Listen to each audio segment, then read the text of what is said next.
మన తప్పులను, మన పాపాలను పదే పదే ఏడ్చుకుంటూ దాన్ని పునరుద్ఘాటనం చేయడం కానీ, ఇతరుల తప్పులను, ఇతరుల పాపాలను పదే పదే ఎంచుతూ ఉండడం కానీ ఇదంతా ఎన్లైటన్మెంట్ అనిపించుకోదు. తగని పాపాలు చేసినా దానికి తగిన రీతిలో వ్యవహరించి దానిని వెంటనే మర్చిపోయి సృజనాత్మకమైన కార్యకలాపాల్లో క్రొత్తగా మునిగిపోవడం అనేదే ఎన్లైటన్మెంట్ అంటే.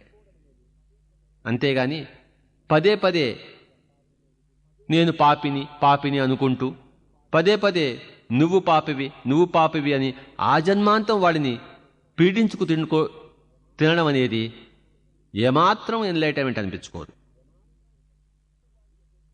తప్పు చేసిన వాళ్ళ దగ్గర నుంచి వాళ్ళు ఏ విధంగా తప్పు చేశారో పరీక్షించి ఆ తప్పులను మనం చేయకుండా నేర్చుకోగలగడం అనేది ఎన్లైటన్మెంట్ అంటే.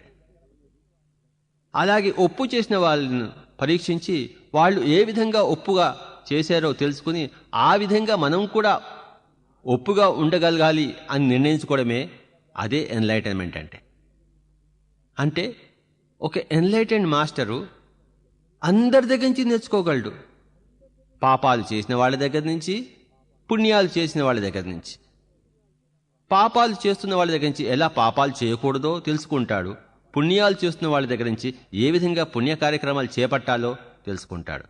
ఆ విధంగా అందరి దగ్గర నుంచి అద్భుతమైన పాఠాలు సదా నిర్విరామంగా నేర్చుకుంటూ ఉండేవాడే ఒక ఎన్లైటెండ్ మాస్టర్ అంటే.